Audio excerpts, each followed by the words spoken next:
Right, so we are here in The Hague visiting a macro roaster called Still Coffee Roasters. You probably heard of them, you probably seen their bags, but this is their roasting space and we are just about to enter to see how it looks and meet the head roaster. So here we are. This is the roastery. Awesome, we're preparing some green beans here to roast. Yeah. Nice. And what kind of beans are those? Ethiopian Silda Premium. Nice. Washed, fully washed. Washed coffees, yeah. So washed Ethiopia Yeah. from Sidamo? Yeah. Oh, nice, nice. From Sidamo, and then from Guji. Fuji, yeah, that's nice. Do you have a favorite region of Ethiopian coffees? Yeah, same here, yeah. Pretty good. Same. And this is Sabri, the head roaster. And just getting started, prepping here. And We're gonna have some cup of coffees. we're gonna try some coffees as well. So we are just turning on the roaster, Yes. heating it up. Yeah, Heating it up, exactly. Yeah. nice. And this is a S7 Pro roaster. Yeah, that's seven. Nice.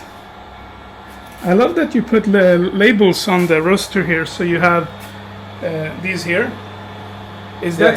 that so you know kind of like, okay, today I'm roasting this. No, that's because this is my old artwork from the past when I just started. Ah, yeah. Doing this, Nice. and I had some left, so I was like, Yeah. let me put some decoration on the machine. Otherwise, That's it's so cool. plain and Yeah. white, Yeah, but it looks very nice. Yeah, I like it. I like it. Normally, I write everything down over there. So when I cup and brew my coffee, so I write everything down. So it's in So front of cool. me. Otherwise, I'll get lost. I'll be Yeah. lost. Let's see if I can zoom in a bit. Yeah. You have all these notes here. Yeah. But that's awesome. I really like that. But also goes to show that's the best way to make the most out of this space It is. It is. because it is a bit small. But then again, it is what you make of it as well. Like a couple of weeks ago, there was no room to move around. It Yeah. was so busy in here. It was full of everything. Yeah. Bags, coffee, just chaos. Yeah. And I'm still trying to get rid of all those boxes, but Nice. it's a lot of work. Yeah, for sure. Try and throw them away. But I like it. And here It's you some have. water for us, so we can have some Yeah. coffees. And the grinder you're using a FimaBook A4Z Yeah, grinder. exactly. Nice. Yeah. So this is, I think I haven't used it, but I've heard it's pretty good for like ultralight light roasts. Yeah, that it works really well. And Yeah. it's so powerful. For a tiny machine, it Yeah. crushes everything. It's much smaller than I thought. it's I've seen really like tiny. pictures, like it looks bigger, but this you could probably travel with this actually. Yeah, This is magnetic, what I love, and then you can disassemble this thing. that's awesome. Complete Yeah, it up, yeah, yeah. and you can clean it easily. Oh wow. Yeah. An S7 Pro roaster, and it is heating up, as you guys can see. So this is a drum roaster or a Yeah, it's kinda like a drum roaster, but it's horizontal, like it's oh like this, yeah. and it turns like this. And it works quite different. So it's an air roaster, and it works quite different from other roasters.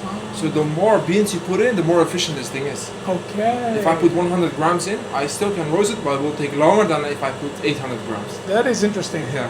And that's not always the case, right, with roasters? Yeah. Yeah. Normally it's the other way around. When you put less, it's more. Exactly. Yeah. But this thing works different because Nice. the way it spreads the heat to the beans. Yeah, heating up the water. We're gonna try some coffees, and looks great. Let's start with the washed Ethiopian. Yes, let's do it. It's always the best way to start, I feel, with the washed Ethiopia. You can never go wrong there. Exactly. Yeah. I know too many times I've done the mistake at coffee events. Like I start with a natural process, anaerobic. Let's clean one first, and then we It's go to always the clean best stuff. way. Yeah. But incredible. Yeah, that is a proper light roaster. Yeah, it's- Proper light. It's even like ultralight on the. Would you say this is like a ultralight roast, or would you say this is more like a lighter Nordic style roast? Yeah, some call it ultralight, some call it light. Exactly. And for me, I'm just trying to get as much as clarity Yeah. and flavor out of the coffee, Yeah. without any of the darker notes and bitterness. Exactly. No roast Exactly. detection That's or what I try to anything. avoid. Yeah. Is that hard to avoid as a roaster? Is that something that, because I've noticed with a lot of coffees, like they can be a specialty light roasted coffee. You drink it and you can still taste the roasty characteristic. Yeah. So I've always wondered, like, is that something like very difficult as a roaster to like, okay, now we are getting close to where you get into like bitter flavors. Like, how do you keep track of I that? don't think so because Yeah. I'm just used to this. Yeah. I think it's easily avoidable. It's just what you prefer and also what your customers want. That's also a thing. Yeah. Because sometimes when you go light, then people want to feel like Yeah. this is kind of like tea. Oh, yeah, It's yeah. also you need to adjust it. Exactly. Or you can just say no, this is my style and I'm just gonna do this. Yeah, That's yeah. it. There are so many ways. Exactly. Yeah. So we're getting ready here to grind. And what grind size are you using? So I think it's at home I use a ZP6 and I think it's the same grind size. Yeah. So around 4.5, 5, something like that. I So tried that- to get yeah. them along, but That's like a medium fine or medium grind size. yeah, kind of like Yeah, that. yeah. To me, that looks like a medium coarse. Medium, yeah. Yeah. Yeah. And the brewer you're using it looks like a V16, but it is The Neo. the Neo. Yeah. I've never used this one before. I've used the origami and yeah. At home I use the V60 but the ceramic one. And nowadays I use the Oria O1 a lot. Oh yeah, With yeah. the switch, with Yeah. the switch thingy, and then Yeah. I like it a lot. I like the Rio one too. It's great for like 12 gram doses Exactly, and yeah, like when you don't want to have too much caffeine. Yeah. I'm very curious to see. So you're using how many grams of coffee? 12. 12 grams. 12 to 200. Mm-hmm. And I always keep it really simple. Yeah. So with wash coffees I usually do 4 pours, 4 times 50 grams, and Mhm. that's it. So 12 grams, 200 grams of water, Yeah. 4 pours, and your total brew time is usually around 2 minutes. 2 minutes. Yeah. And the filter papers you're using, they The are Abaca. Abaca filters. Yeah. I think they're great for a variety They are of coffees. amazing. Yeah. I started using also the Seabarist one. Yeah. That one I liked as well, but Yeah. Yeah, I like those too, but they can be a bit tricky, I find, sometimes when you dial in. These are also easy. expensive. Yeah. So this is a, how much did you put in the bloom? 50 grams. 50 Kinda, grams. almost. Yeah. And then we wait for like another 20 seconds. The Yeah. timer didn't start. And this was roasted, I think, last week. Oh, okay. So it's a pretty fresh roast. Yes, Yeah. 6, 7. So Do you do longer, like, do you wait longer for the bloom when you when you... no, always the same. Always the same, yeah. Now do your second pour up to 100 or... Yeah, 100 exactly. And it goes pretty quick. Yeah. I mean, these filters are pretty fast. I think they- they are like, yeah.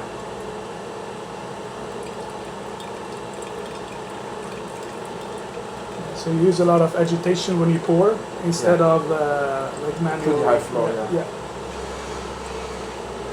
So at home I'm used to the Hario kettle, and that one also high flow. Yeah. I have difficulties with the fellow one and those kind of kettles Oh, because yeah. the flow is. Yeah. I had a couple of times at a friend's place I pour and then everything Yeah. falls out because I want too much. Yeah, I've had the same issues there. Now our final pour up to 200, and that's pretty much it. That's it. Yeah. And now we just wait for it to drain down, and yeah, I think this is going to be 2 minutes exactly, or maybe Something around that, 2.5, yeah. But I find with most coffees, like if you're aiming for 2 minutes, if it is a good roast and you hit like 220, it shouldn't matter that much, because if it is a good coffee, sourced coffee, it's a good roast, you know, it doesn't really matter too much. No, I also noticed even with some coffees which produce a lot of fines. Yeah. I had brews of 6, 7, 8 minutes Yeah. and they still taste fine. Yeah, exactly. Yeah. And with the Seabarist, my brews are usually below 1 minute. Yeah, same here. And they still taste Yeah, good, yeah. Like you think it shouldn't taste good, No, but it no, still it does. still, yeah. But, yeah. But, I yeah. think with the Seabarist, because of it's flowing so fast, it's pulling more out. Because Yeah, the water's I going think really so fast too. through. Yeah. But I always find it tricky with the Seabarist because with the fast ones, you can grind finer, But I find that it doesn't always help when I grind finer. I almost stay at the exact same grind size, Me as well. but maybe I do one more pour or Yeah. something to compensate. Yeah. But yeah, the bed looks great. I mean, it looks pretty light to me, but looking at it, but it looks great. Yeah. See if we can get a good picture there. Yeah. Nice. Yeah, but I mean, so let's try some of this. So this is the washed Ethiopia that we just that you just brewed to us here. So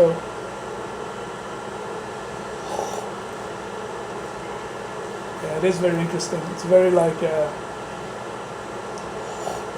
The bergamot, the jasmine, the citrus, everything is. yeah. The bergamot is loud, I feel, and but it's very like sweet, very like it is bright and juicy. Or bright and clear is maybe the better word to use here. Yeah, bright and clear. Yeah. It's just clean. There is some kind of stone fruit in here, but I cannot pinpoint. I had the same problem. I wrote down stone fruit because I couldn't pinpoint exactly which stone fruit. It's, I think apricot maybe. Yeah, I was thinking apricot, but I don't know. It could also be white peach. Yeah, exactly. Because I think once this one ages, it's going to be like interesting as well. It's going to become much better, Yeah. And like, how long rest do you usually recommend for like to people that are like curious about your coffees and? So usually I do say like around 4 to 6 weeks and sometimes 8 to 12 weeks. But I always say after 4 weeks already stop brewing. Yeah. Yeah, and then you can judge yourself like, should I wait more or should I wait less? Exactly. And you can decide whatever. Yeah. But And it also depends on your brewing style. If exactly. you like pour pretty heavy and agitate a lot, then usually you can get a lot out of it. Yeah, yeah, but I think that is something that we don't always talk about, like what brewing method you use, how that impacts the rest. But like you say, like if you're using immersion brews or like cupping, exactly. Yeah, maybe you could start a bit sooner. You know, exactly. Yeah. If you're using like a V60 or some higher extraction, then maybe you could rest it for longer or whatever. Yeah. No, exactly. Yeah, it all depends. But yeah, this is very interesting. And this coffee is available or will be available on the. It's already available. It's already available. Yeah. Super interesting, and I like it actually. It's very like it's perfect for the summer. Yeah, it is. This one is perfect. It's really good. Yeah. Wash clean coffees, and then also really heavily processed stuff. So I do it as well. I do really like clean washed coffees, and I also do yeast inoculated and this kind of stuff as well. How difficult is it, like, because you hear like when you have like a processed coffee, like a natural anaerobic, it already looks a little brownish as a green. It looks more, it looks different than a washed green coffee. Yeah. Is it more difficult to roast for you, like a processed coffee than a washed coffee, because you have to pay more attention to the color change and? I think processed coffee is for me easier to roast than a washed coffee. Okay. Because processed coffee, they already have so much flavor in it. Yeah. I also roast them quite different from a washed coffee. Ah, so my end temperature also way lower than a washed coffee. Yeah. Yeah. And because those things, they are heavily processed. Exactly. Sometimes they add yeast and flavorings and everything. Yeah. So you Carbonic don't need to go high. macerative. Yeah, exactly. They do a lot of crazy processes. Yeah. So they already are flavorful and fruit bombs. Interesting. So they are usually also really light in color. Okay. Extremely light. Yeah. Sometimes they will be shocked. Whoa, what is this? But it works well. That's funny. But yeah, I mean, you decide what you feel that we should try next. But this is one. this is a. This one Finca Anaya. This is an Ombligar. Yeah. It's yeast inoculated. Nice. We need to smell the beans and also have a look at the beans. Oh wow. Oh yeah. Yeah. This is. But it smells almost a bit perfumey, like sweet perfume. Yeah. A lot of red fruits, like strawberry. I like ripe strawberry aroma, but it's crazy. It's really nice actually. Yeah, it is pretty nice. I do love processed coffees, not often, but I do drink them But it's not as, you know how some like funky coffees, they can almost be intimidating when you smell them like too much. This is very like nice to smell. And that's what I try to do with processed coffee. So because with a lot of other roasters, I do usually see like the processed coffees are roasted in a usual style, like a washed coffee, and then they get too dark and too bold, you know. the flavors get too strong. Yeah. And I keep that pretty low, so it stays still pretty clean. Yeah. But it's still a processed coffee, so it's still like, you know. That is interesting. Yeah, but it's really clean for processed coffee. Yeah, definitely. I mean, I know sometimes when you smell like a processed coffee, you can be a bit confused. Okay, am I smelling dark chocolate or am I smelling strawberries? And those dark flavors, I always try to avoid. Yeah. I don't want any of those dark. No, exactly. Yeah, for sure. Only the clear, bright notes. Yeah. You decide which one we're gonna do that. Okay, so which ones do you have? So there was the Finca Naya, the Obligon. And I have another one over here. And this is a Finca Naya, a yellow Pacamara. Yeah. Also. Oh wow, this one is interesting. This is very interesting. Like yellow tropical fruits, like mango. It's a lot of yellow fruits. Let's try this one. This is the yellow Pacamara from Finca Naya. Nice. Yeah, so interesting. And also freshly roasted or? Also freshly roasted, but I didn't decide to sell that coffee, honestly. Oh, yeah. I wasn't happy with the way it was. I had it last year as well, and it was a big hit. People loved it. Yeah. But this year I got the beans, so that's that bag, and it's different. It's not the same expectations I had. Yeah. So I wasn't really happy with it. So there was a test roast. It smells good, but it's not like it was like last year. Last year it was crazy. Interesting. So it just goes to show how harvest to harvest can be a big. Yeah, exactly. Yeah. Unfortunately. Yeah. Change, Just show I don't know if I mentioned the brew temperature that we used for the recipe. 93 degrees. 93. There we go. So it's going up. It's still from 92, getting up to 93. Awesome. Yeah. And do you sometimes go? So you always set 93, right? You always I think that's a pretty standard. I mean, I'm usually around there as well, like 91, 93. Sometimes I do like a 93 bloom, and then I'm too lazy to put the kettle back. Exactly. Nobody puts it back, I think. But yeah, that's so cool. And I also do make my own water. So also sell drops. That's what I was going to ask you about. I'm super curious about those drops and how that idea. How did you come up with that idea? Yeah, the idea started. Yeah, I can tell you all about it. I started working in coffee, I think, approximately 10 to 12 years ago. I was still studying, and I started as a barista.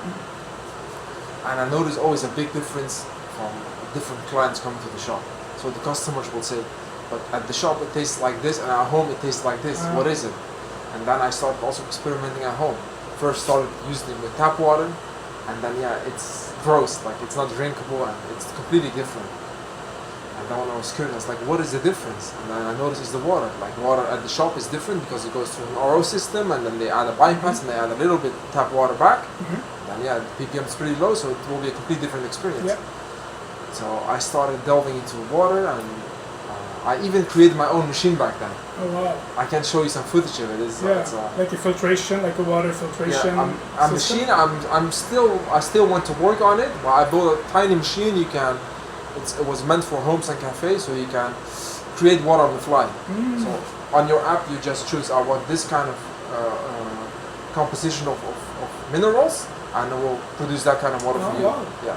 That's so interesting, So, and then I created my own drops already 10 years ago. Then I told the shop owner about it. I was like, we should start selling these, because then we can tell people, look, we already give them a brew recipe. And now we can also give them a water recipe. So everything is going to be 101. And he was like, no, nobody will be interested in this because it's too complicated. And then I left it. I just started using it for my own. But now we see like a couple of years ago, the whole water hype started. Now everybody's making their own water, and we see it makes a big difference because we know coffee's most of it is water, and water is the most important part to get good coffee. And I think so. You need good coffee beans, and then you need good water. I don't think the grinder is that important. Grinder will get you like the last couple of percents, but if you have good water, it will be okay. That is so true. That is so true. It goes to show that water is a very important factor. And with your water minerals, so you have, is it like you have like one bottle that's sodium and one bottle that's like potassium? Exactly, I got one for potassium, magnesium chloride, calcium chloride, and magnesium sulfate. Okay, interesting. But for myself, I usually use magnesium chloride and calcium chloride and potassium. Yeah. The sulfates, I loved it in the past, but nowadays I prefer the chlorides. I notice the chlorides work really well with light roasted coffees. Yeah. And you use the same water recipe, the same amount of... Sometimes I do make changes to it to get like different flavors out of the coffee. I notice with some coffee, if you add more calcium, it will taste different than magnesium. So I sometimes do play around with that. Wow. But for standard brewing, when I'm cupping my own coffee, I always keep the same. That's so interesting. Because I noticed on the website, you can type in the coffee, and then it'll show you a water recipe. Exactly, yeah. And I think that is so interesting. That's just something that I don't That's think something a lot I've worked in my free Yeah. time on it, and it's all just based on simple mathematics. And then so you put your predefined water input and the taste you already experience, and then you can say like, I want to make this change, and then it will recommend you what to change in your water. Then you can play around with that. That is so interesting, because I don't think it's something that a lot of roasters, some roasters will post their water recipe, but it's not like, okay, for this coffee I recommend this, and for that just goes to show like the high dedication and the work and effort you put in. And also, for you want your customers to have a good time. Exactly. Make it easy for them as well, so they can experience the way I'm experiencing the coffee as well. And they don't have to waste coffee to dial in and to Exactly. That will be always the case, like different grinders and maybe stuff. Of course. It will be a ballpark, it will be nearby and it will be almost the same. Exactly, And that's what we try to do. Make it as easy as possible for everybody. And these drops are available on the website? Yeah, also on the website. Okay, cool. For now, they're all sold out. Yeah. It goes pretty quick because they're pretty cheap if you compare to the rest. Yeah. So people do love it. Yeah. And do you find that people or you yourself use them for other coffees as well, or particularly for your coffees? No, for other coffees as well. Yeah, people use them for other coffees. Yeah. That's interesting. Yeah.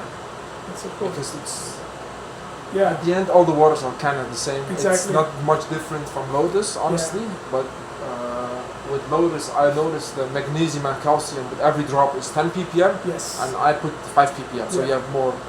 It's easier to control. Exactly. In a way. Okay, so we are preparing the roaster here. We are about to roast, right? Yeah. The beans are up in, and they will now drop.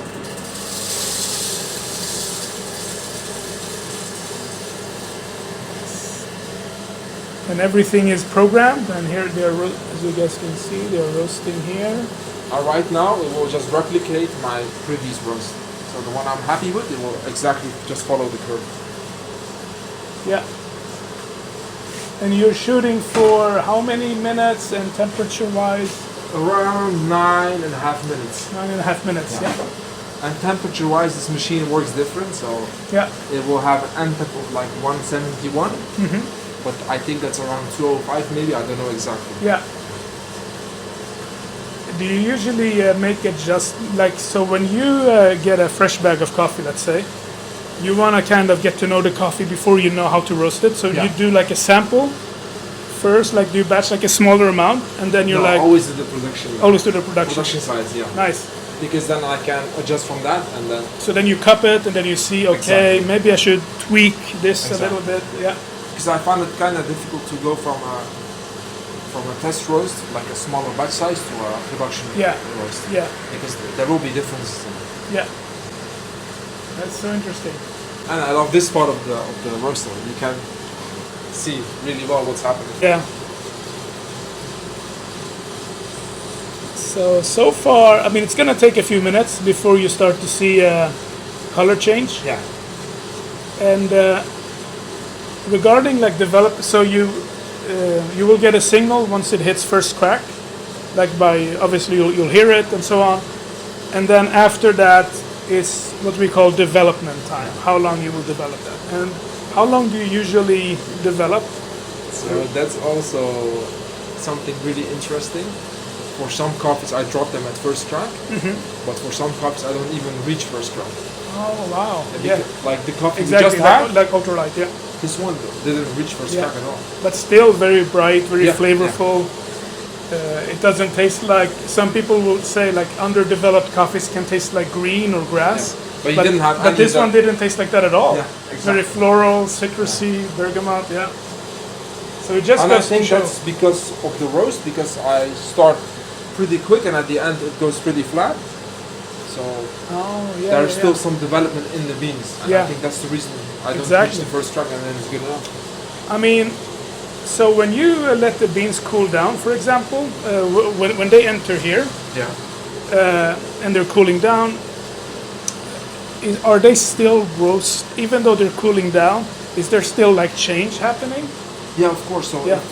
with this machine, it cools down pretty quick. But I do notice one day it was really warm in this space, and the same coffee I did roast the day before, it tasted completely different because the cooling down would take like around 4 or 5 minutes, and the day before it took only 1.5 minutes, and that was a big difference because it's still like developing because the beans are still really warm. Exactly, Yeah. exactly. And Yeah, that yeah. does depend. That is It's so interesting. important. Yeah. And how long do you usually let them cool down for? Usually around 2 minutes done. 2 minutes, yeah. And sometimes I put this little fan on top Yeah. just to help it out. I love it. Yeah.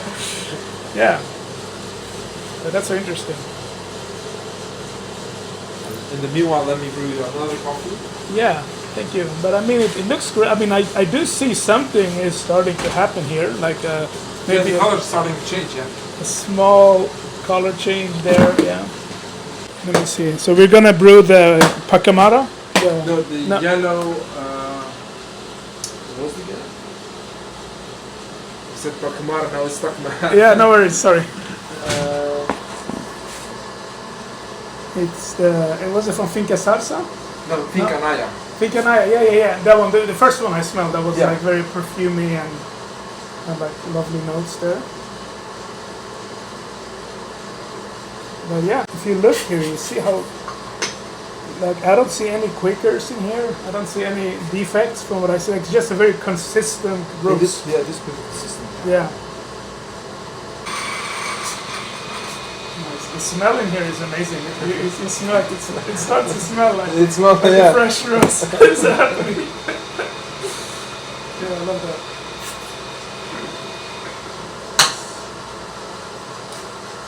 And the bags that you have down here, are these like samples? Yeah, those were samples. Oh, cool. I got a Peruvian friend, and he got me the latest the coffees from a month ago. I think 2 months ago, and then he bought me a lot of samples. Yeah. I roasted them, and then Oh, that's so cool. Yeah, Yeah. all the coffees I cupped, but then I didn't use them anymore because I bought the coffees from him. Yeah, exactly. Yeah, that's awesome. So we're doing our next coffee here, and again, same recipe, same temperature, same everything. And I'm gonna post the recipe so you guys can see And you it. see it goes really quick. Yeah. Yeah. It's already Yeah. done. Yeah. And I think that is absolutely fine with Yeah. some coffees. Like, yeah. And how old was this coffee from roast? It's pretty. 1406, so 14 June. Oh yeah, so I think almost a month. almost a month. Or now, more than yeah, a month. Yeah. And now we go pretty hard. Yeah. And then it drains down really quick, and then again, really hard. Yeah. I find in general with like processed beans, they always bring down so fast. Yeah, really fast. Oh wow, the aroma is really nice. I wish you guys could smell this. I'm getting like super sweet, ripe strawberry.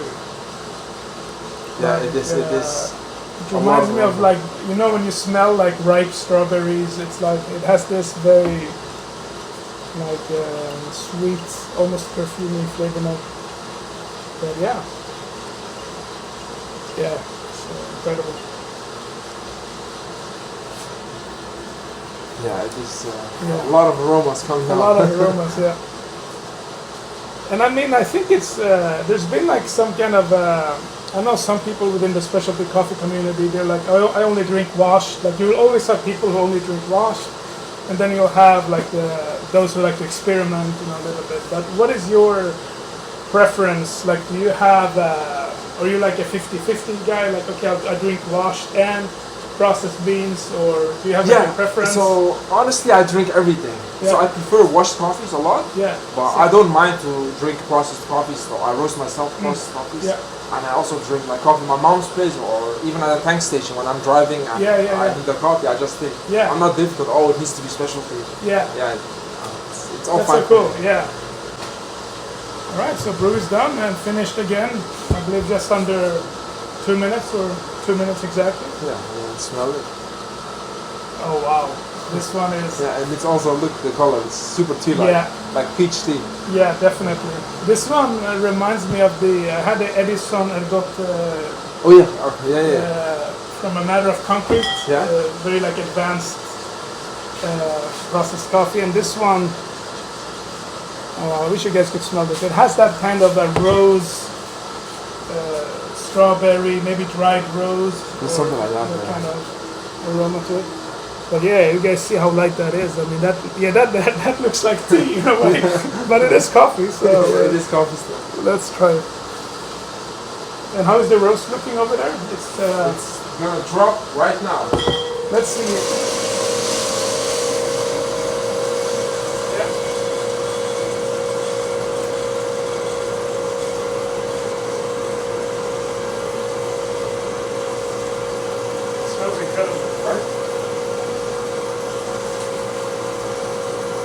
That is a very consistent roast. Is that because of the machine that it is so consistent, or is it because like? I think it's the quality of the beans and the machine also. Yeah. Yeah, because They at both the end I contribute. do a lot of agitation to make sure like it all stay the same. Yeah. The heat mass spreads even around. There will be always some Quakers or one or two, but Yeah. you can't. That's how it is with every Yeah. roast, I think. But these looks like very, like you see just how consistent the color is. Yeah, it's really consistent. You know, and but that was quick. I mean, that took 9 minutes 9 or minutes, something yeah. like that. And it's done. And that is about. So there's always going to be some loss as well, right? Some. Yeah, weight loss. So how much weight loss are we looking at here? Let me look it up Yeah. because I write everything down. Yeah. 8.2%. 8.2%. So it's not a lot, but it's not a lot, yeah. acceptable. Yeah. For this coffee, it works well, like Yeah. all the weight loss. But do you notice? So depending on if it's a washed or processed, the weight loss will also change a bit, or Yeah, it depends all on the moisture of the coffee initially. Yeah. So if that's pretty low, then your weight loss will be really low as well. If it's high, it will be higher as well. Yeah. So it depends a little bit. Yeah. Yeah, I can just look at that all day. But yeah, it looks so great. And then after they cool down, they're gonna cool down now for a few minutes. Yeah. And so then they're gonna enter one of these buckets. One of those buckets, yeah. One of those And buckets then I over write there. down Yeah, the date and the weight loss and everything. yeah. And in case you guys missed it, this coffee that we just roasted is the Suda Premium. yeah, So it's washed Ethiopian from Gucci. yes. That's the first one that we tried. Yeah. It was very like floral from Big Sur, who also sent the same coffee. off the same coffee. This is the green version, so obviously you roasted it, you adapted it to this roaster, to your style, Exactly. and everything. So I forgot to ask you before. So you had a roasting machine before this, or was this the first one you got? So it's a really interesting story. So when I started roasting, I started with a Coffee Logic, so I also bought a stronghold. But back then, it was in my home, and my wife freaked out about it. She was like, "We have 2 kids in this house. How are you gonna do this?" Yeah. So I moved this away to another space, and I started roasting Coffee Logic, and that works really well. And then I upgraded to a Roost. I got the L200 Ultra, Yeah. and then in 4 months' time, I already did 1,400 batches on that machine.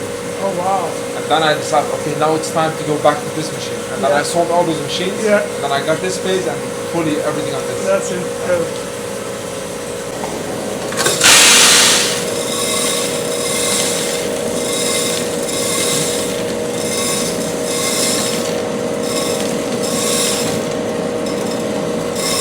So you can see those holes there is where the air circulates, the cold air, to cool them down, and then we put them in here.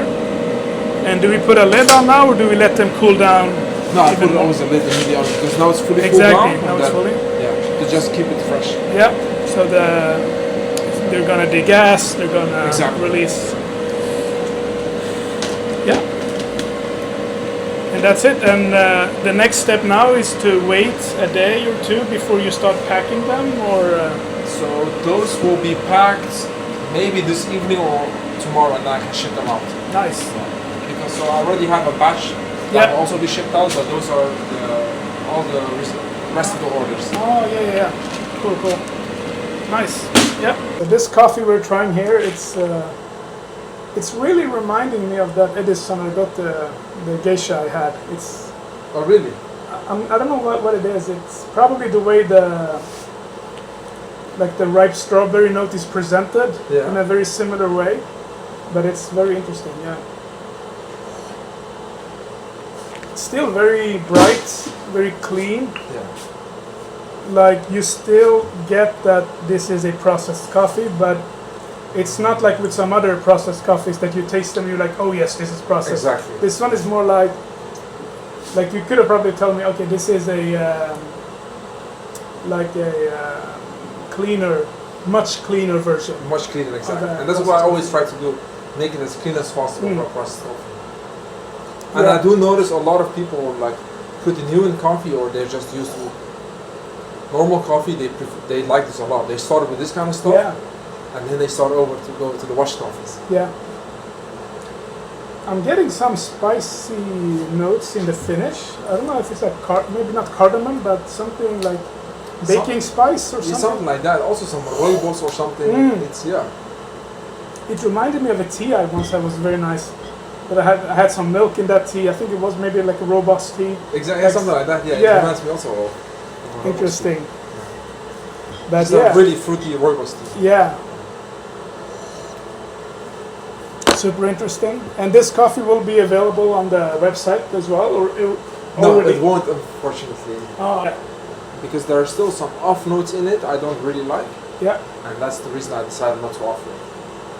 But it's still very interesting and like a very unique coffee experience. I'm always pretty difficult with my coffees, so I try to make sure everything tastes the way I want it. Otherwise, I won't send it out. Yeah. It won't go. Exactly. And does that happen like a lot of times that you try a coffee and you're like, okay, this one I cannot send out, so this will only, or is it more like?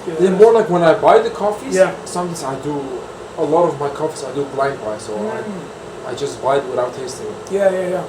It's like I trust the importers that taste the notes and everything on it, and I'm like, I can make something out of it. Yeah. But sometimes I had mistakes where I bought the coffee and it didn't taste like at all what they were describing. Yeah. And then I won't sell it.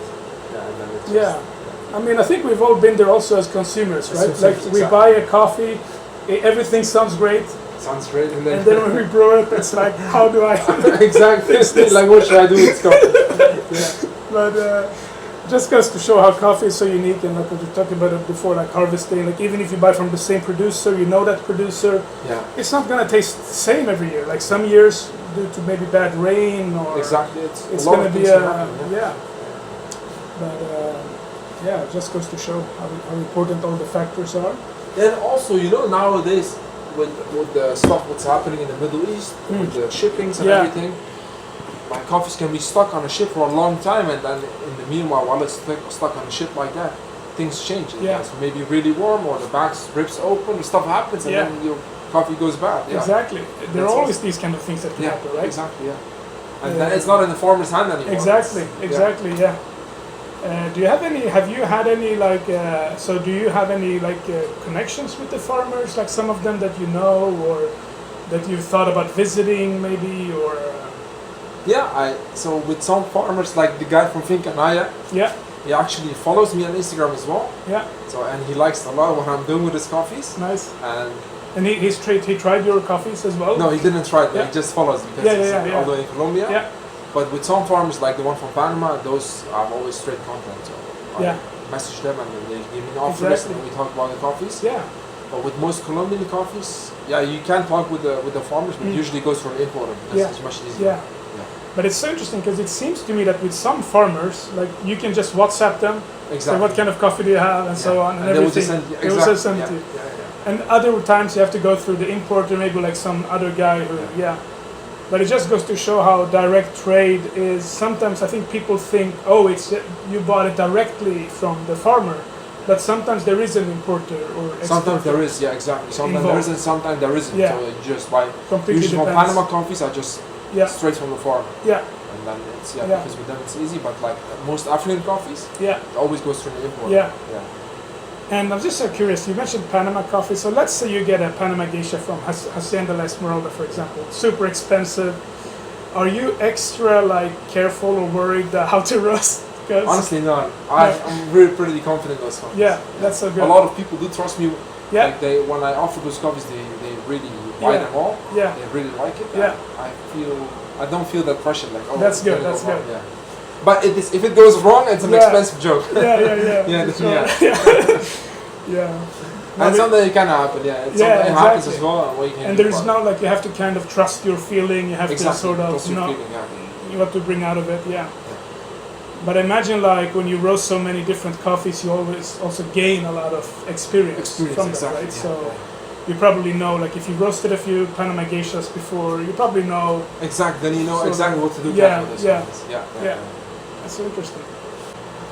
And we are here at the Still Coffee's headquarters, the roastery here, and it's basically a very like small little. Like you guys can see here, a lot of garages here. Yeah, a lot of other businesses. So the guy next to me is in construction, and the guy next to me does stuff in music. So everybody does different stuff. Yeah, that's so cool. That's so cool. So like a little community. And have they tried your coffee? Yeah. Nice. Some of them they like it, but they prefer the more darker stuff because they want the hit. That's what they say to me. Like it doesn't hit. Yeah. I get it, it's also one. But they do love it. They say it's fruity. Yeah. But like I noticed with a lot of those construction guys, they are used to really dark stuff, and they prefer that kind of stuff. They're like, I want a punch coffee in my mouth. I want to get a bitter taste in my mouth. Exactly. Yeah, I don't like the sweet stuff. Yeah. Have you tried making soups or soup-style espresso? I tried at home and have a couple of friends who do it a lot. Yeah. And I do like it, but for me sometimes it's too strong or something. Yeah, it's so punchy. It's so intense. It's really intense, super intense. And I've always thought about this, like for people who are like what you just said, like they like dark roast, punchy, intense. I wonder if you introduce them to soup, if that would be a good gateway. They will probably like it, yeah. That's exactly their cup of coffee. Yeah. Because it's so intense, they will probably like it. Yeah. They'll add some sugar and milk and they will be fine. Yeah. But yeah, that's so cool.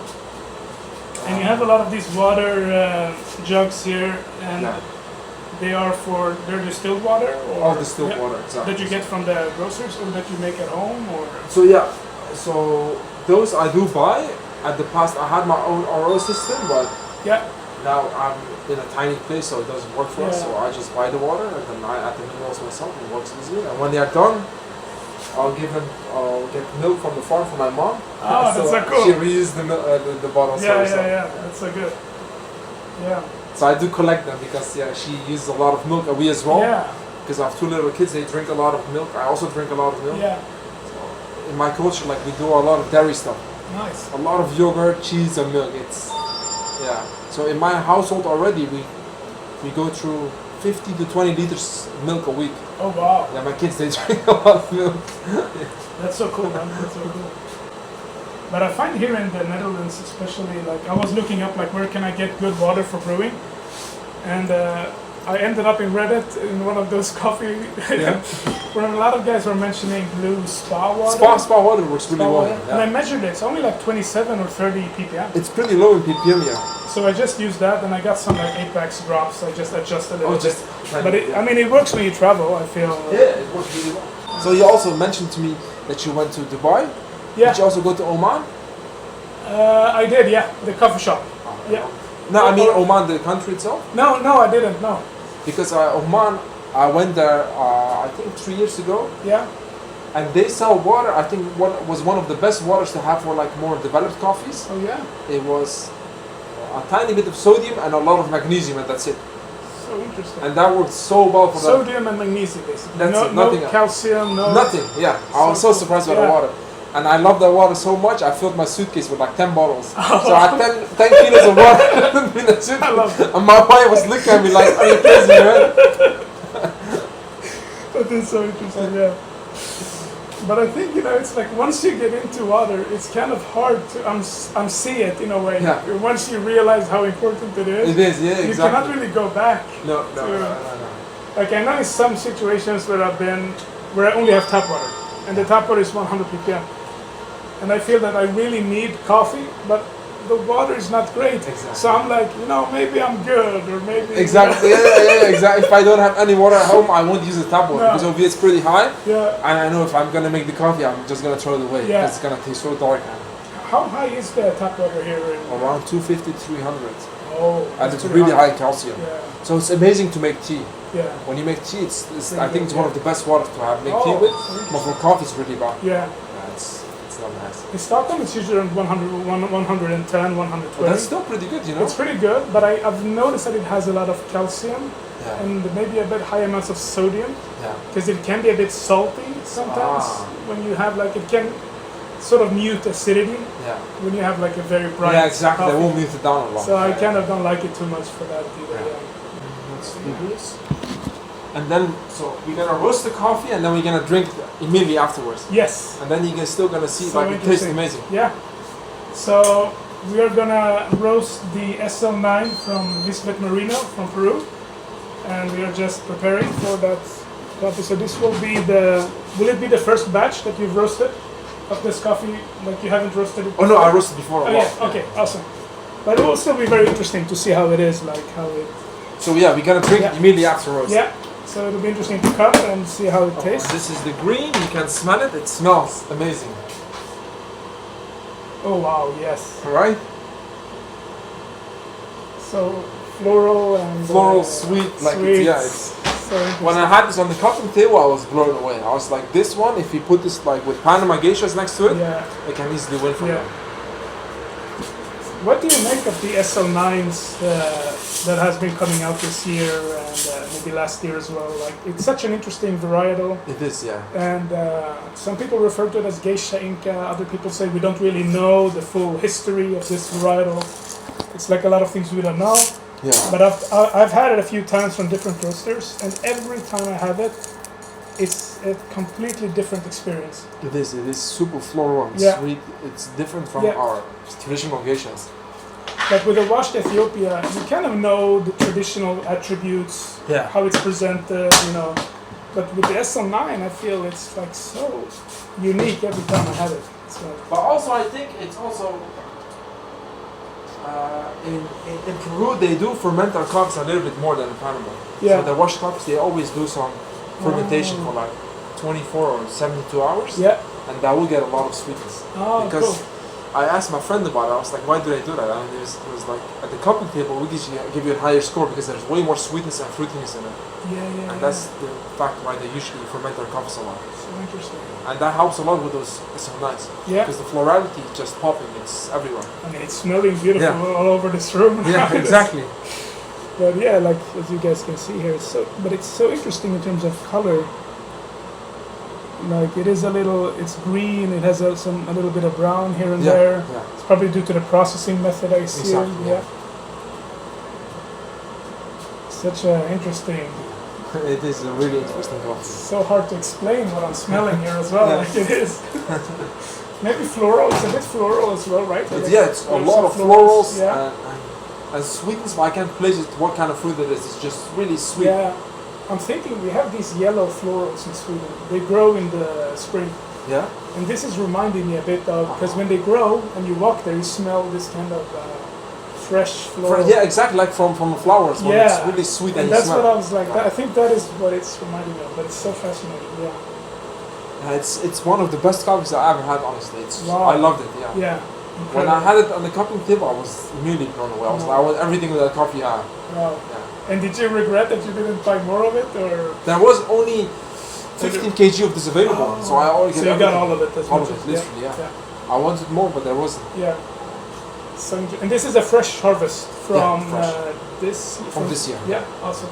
So yeah, we're gonna brew the SL9, and you're doing something there with the water. And this is from Akvo. I got this from my Polish friends. Yeah. They also make water, and they send me some over. Interesting. I haven't tried that before. So they also have bottles like this, and it's also a blend like Apex. Yeah. So they have magnesium sulfate, chloride, and natrium.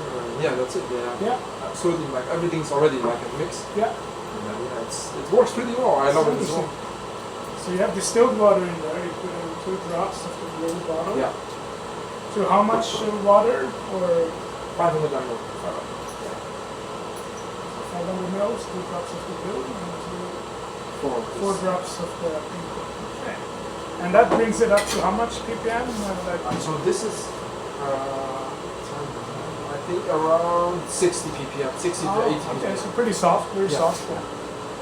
And do you usually recommend for people like to when they brew your coffees to like use soft water at like 60 ppm? Do you have like a limit? Like don't go, because a lot of people, for example, they use like third wave water. Yeah. They mix it with like, and maybe there's like half of the packet, and they get down to like 50 ppm. But what would you recommend, like in Honestly, terms of ppm? I tried everything from 30 to 120, and it works all pretty well. Oh, cool. Yeah. But the more ppm you add, the easier it's to brew, I think, because it pulls more out of the coffee. So, I don't think it doesn't make a lot of change. Maybe it will with certain coffees, but usually between 30 and 120, it's fine. It's interesting. Yeah. And I even experimented with 0 ppm water. Oh. Also tastes kind of fine, honestly. Yeah. With some coffees it works, and then with some coffees if you add minerals afterwards, it also works really well. Yeah, exactly. Some people do that. I have friends who like to do afterwards. Yeah. I'm not a fan of that because it's too much work, I think. I want to keep everything pretty easy. I feel that too. Yeah. I just fill up usually the whole bottle with minerals and I'm done. I don't need to think about, I need to add minerals. Exactly, I think so too. Like sometimes we shouldn't make it too complex. Like even though it is a crucial factor, we should try to keep it as simple as we can. Exactly, as simple as we can. Yeah. Just simple. That's something I tell myself. I don't have to make for every coffee a special water because I'm maybe only making 1 cup, right? And then I'm gonna waste the other. Exactly. Yeah. But the Peru SL9 is what we're gonna try now from Lisbeth Merino. And this coffee was featured on the Flower Child released it earlier a few months ago. And it was incredible. So it'll be super interesting to see how it's presented here. But we're roasting coffees here. We are almost finished roasting the Lisbeth Merino washed SL9 from Peru. And so far the coffees they've been amazing. They've been very, like I feel that this here where it says bright, light, and pure. Yeah, that's mine. This is like you couldn't find a better way to describe these coffees.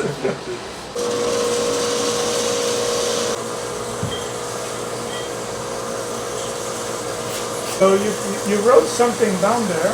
Yeah, I wrote the name down and the date, and I'm also gonna put the weight loss on it. So I'm gonna measure how much it came out, then I can calculate how much weight loss it has. And just for good measures, how much did we put in? How much did we roast? 800 grams. 800 grams, okay.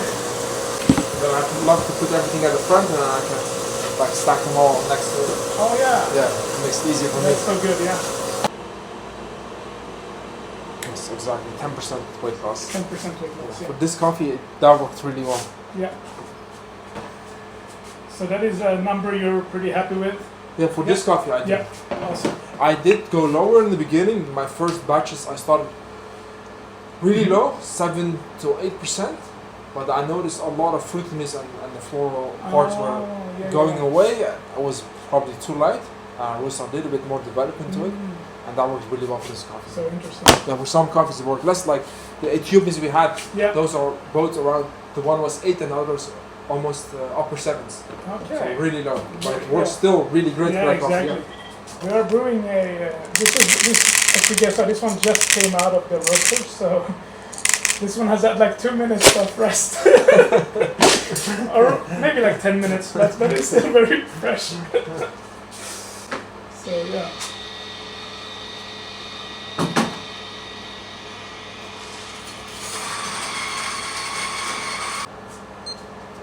And then we'll see like if it will show a lot of bubbles. I don't think so. Or maybe it does. No, yeah, it's pretty. Yeah.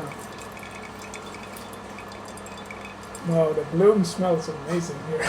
Like it is incredible. But yeah.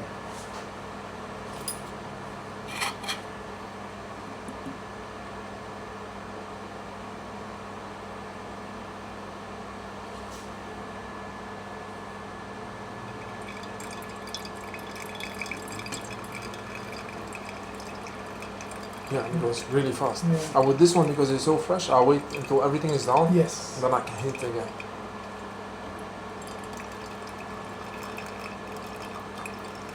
Do you think it's draining faster also because it is such a fresh roast? Or I really don't know. no, Yeah, I don't know really. I would be super curious to know. it could be, If honestly, that, yeah. It depends as well, yeah.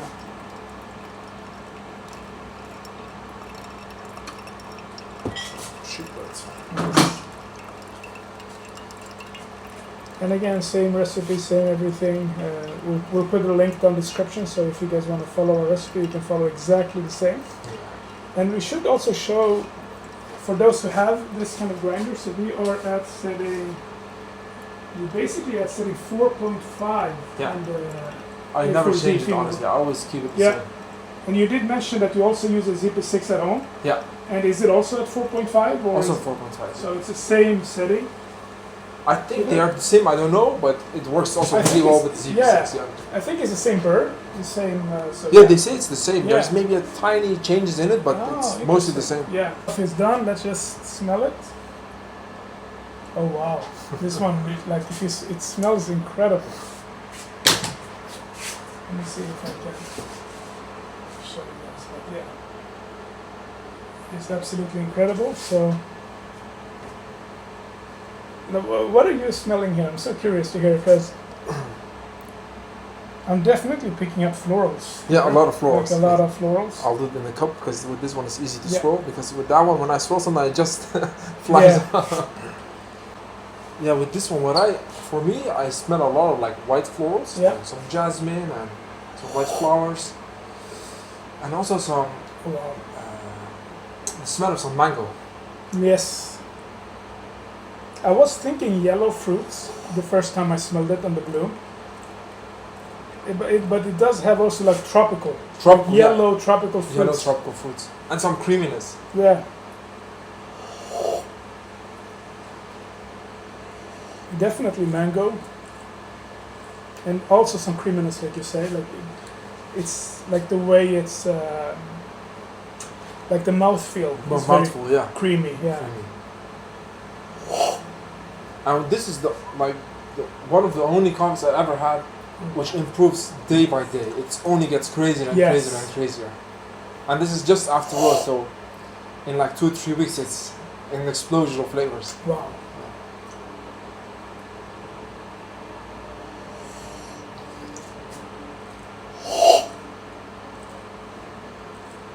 The florals are very interesting here. Right? It's like almost a combination of yellow and white florals. Yeah. Like And it's there's a lot super of interesting. happening. It's Yeah. a lot of layers of. Yes, it's like different layers flavors. on top of like Yeah. like first sip you taste the florals, and second sip you taste that mango, Yeah. and the third sip is like some kind of tropical floral Yeah. notes. Yeah. And also the way it changes, like Mm, gradually from hot to cold. It's also Yeah. it's a massive change in the taste. definitely.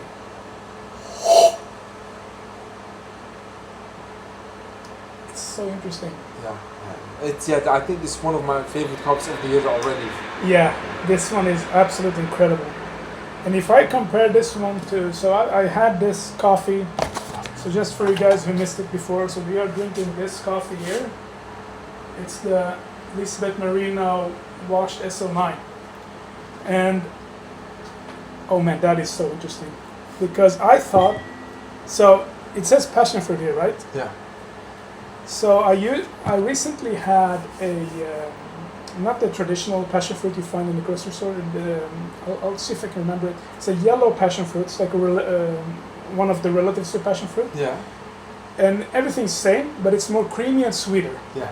But it's not as like acidic as a passion fruit can be. Yeah. And as I was taking a sip, I was like, this one is reminding me of that. What was the name of that fruit? Grandila? Oh, yeah. I'm gonna show you. Maybe because I had it like a week ago, my brain automatically, like I was like, I this- think I had it once in a mocktail, yeah, and that's when I was cupping it. It was reminding me of it. Was the mocktail was really, it was a lot of passion fruit and creaminess. Oh, this one, yeah, this one is delicious. Yes. Yeah. And it's so sweet, It's but really it's not as sour or acidic It's the as purple one, yeah. Exactly. That one is, it's a lot of acidity. And this one is also like very perfumey and floral. Yeah. And that's what this But it's kind of yellow pretty fruit- difficult to get in Yes. Netherlands. Also in Sweden, but I found them like in In the like store. And I was like, you know what, I'm gonna try this because I've had it as a flavor note, but I don't know what it tastes like. Tastes like, yeah. So, man, even as it cools, this one is getting better and better. Like, what is this? This is. I think you found gold here in this cup, man. Yeah, I get messages from people who are like saying this is my favorite coffee of the year already. Yeah. A lot of people did like this coffee a lot. And yeah, what I was saying, when I was cupping it, I was immediately blown away. I was like, this is the coffee I already want. I didn't cup the rest, I was like, this one right now. It says hibiscus as well. And like, I guess there is some like red, like hibiscus in there as well. Raspberry, yeah, definitely. Yeah, like some kind of, you notice that as well. Very creamy, yeah. Yeah, especially the creaminess, it's really upfront. You know? Yeah. It's weird to say when you say a coffee's creamy. Right. But it is, yeah, it's so weird It to is. describe. And it's so interesting, like how layered it is. Yeah, but also a lot like of layers, yeah. clean, defined, like clean and defined. Like you still get those notes, right? So. Because I also want to compete at the Brewer's Cup. Yeah. And I was even thinking maybe I should use this coffee for the Brewer's Cup. I think you might have found a winner right here. This one is. Yeah, this is probably. So I've had a lot of coffees this year. I think this one. It's so interesting because I had it from Flower Child, same producer. I think the harvest was from late December last year. Yeah, it's exactly So the same. same. Everything's the same, yeah. But that one is completely different. Oh, really? In a way. I mean, it has some similarities in how the florals are. But I remember with that one, I picked up more like pine needles, more like green florals, maybe. Like it was not as. This one is more like I said, like grandela, like raspberry, hibiscus. That one also had berries in there as well, but they're presented in a very different like way. I wouldn't know if I were to taste both of them side by side. I wouldn't know the difference. You know what I mean? Yeah. And I think even if you were to because it's so fascinating, right? And coffee is super fascinating. It's such a weird thing when we drink, you know. Super curious, but I don't know if it's the same lot though. Could it be the same lot? So what I know from my friend, so she got this lot and then she split it in two, and then one has a shorter fermentation and the other one has a tiny bit longer fermentation. So it could be a different lot. So yeah, it could be the other one, because I do know the guys from Ripsnorter in Rotterdam. Yeah. They have the same one as well, but the shorter fermentation. Yeah. And they had complete different tasting notes. Yeah. Yeah, like it's completely different. So I actually have some of that flower shell in my freezer. I'm gonna send some to you. Oh, thank you. Because I am so curious to hear your thoughts on it. So I'm gonna send over some, because to me they taste like two. And I'll give you a sample of this one so you can also compare them at home. Yeah, no, for sure. No, but it's like completely different, right? It's like so. Because Flower Child also roasts very light. Like they're a very light roaster. Yeah. But very different very different dynamics in the cup. It's so interesting. Yeah. Wow, this one is.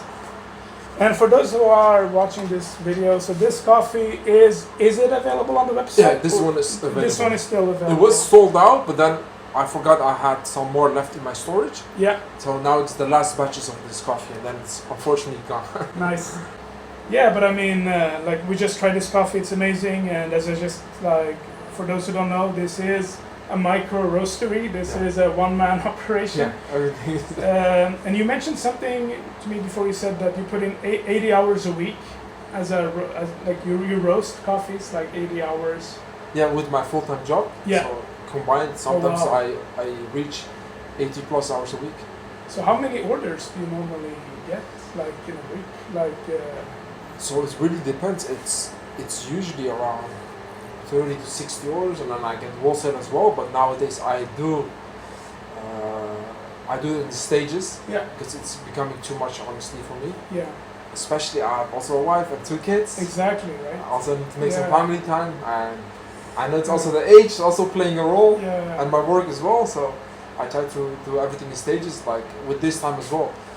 The moment I released all the new coffees, I get immediately also messages like, "Hey, I want to buy some coffees," and I told them, "Sorry for now. We need to wait like at least 1 to 2 weeks. When Yeah. everything cools down, I can send the orders out. Then Yeah. I reserved already some for them, Yeah. and then I can treat them, as well, because That's so otherwise cool. I can't take it everyone at once. It's just So too much. planning is basically what you're saying is planning is crucial. Planning is everything. It is like you have to plan every detail more or less. You have to like keep track of all these things. And as you guys see here, I mean, we have all the coffees here. We have some coffees that you just roasted. You know, we have some coffees that are resting there. Yeah, some resting of you. Yeah, And most of the greens are at my place. yeah, At our storage room over there. It's that one is meant for our household stuff, but for now it's for the coffees because of the temperature in the Yeah. space. So I bring everything over, and when I come here, I bring everything back. so cool. Yeah, so that's how we do it. Yeah, that's so cool. But yeah, so this was awesome. This was us here. We are visiting Still Coffee, based in The Hague in the Netherlands, and it was so cool. I was just in the coffee district yesterday. Oh yeah. I found some of your coffees, and I was like so delighted because I've been hearing they're quite rare, very hard to find. Like if you Yeah. find them, you should be very like. It was almost like a sign from above. There were 3 boxes there. There was like a light on them, so I was so happy to grab them. And I was talking to the owner, and he's like, "Yeah, I mean these coffees, they are like something special, and they're like very, like they sell out quickly." And It went pretty hard with them as well. yeah. So even as a coffee nerd, us coffee nerds, you want to get like to try these beans. We also you have to act quite fast. Once the coffee drops, And make that's sure to like put in an order. So I try to avoid stuff like that. So I usually order, if I have the possibilities and the capabilities to order coffee like Yeah. a big batch, I will order like 30 kg. So to make sure everybody gets that Yeah. coffee, because I do get bummed out if some people do get it and some don't get it. So you Yeah, know, I want to yeah. share the coffee with everybody. Exactly. Yeah. Yeah, for sure. Yeah.